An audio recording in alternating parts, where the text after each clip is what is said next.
kaibigan, ngayon, pag-usapan natin ang napakamahalagang halaman, ang oregano. Alamin natin kung bakit mahalaga ito sa ating kalikasan at komunidad. Ang oregano ay kilala sa pangalang scientific na Oreganum vulgare. Sa araw-araw, tawag natin dito ay oregano. Ang kalabo o karabo, sa Tagalog ay oregano, ay isang perennial o tumutuloy na halamang damo na kabilang sa pamilyang mint.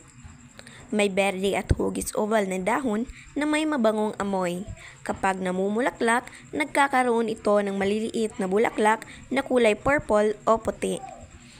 Karaniwang itong tumataas sa 20 hanggang 80 cm at gusto nito ang maaraw at maayos na lupa.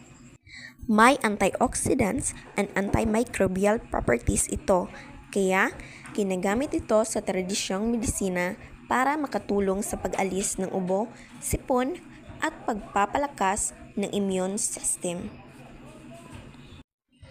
Mahalaga ang oregano sa pagluluwas at pagbebenta bilang pampalasa sa pagkain tulad ng pizza, pasta, at salad. Nagbibigay ito ng kabuhayan sa maraming Pilipino. Ginagamit din ang oregano oil bilang natural na panlinis at pampreserba. Bakit nga ba mahalaga ang biodiversity sa Pilipinas? Dahil ito ang nagbibigay sa atin ng pagkain, gamot, at likas na yaman na kailangan natin upang mananatiling malusog at masaya. Ang pangangalaga ng mga halaman tulad ng oregano ay bahagi ng pagpapahalaga sa ating kalikasan.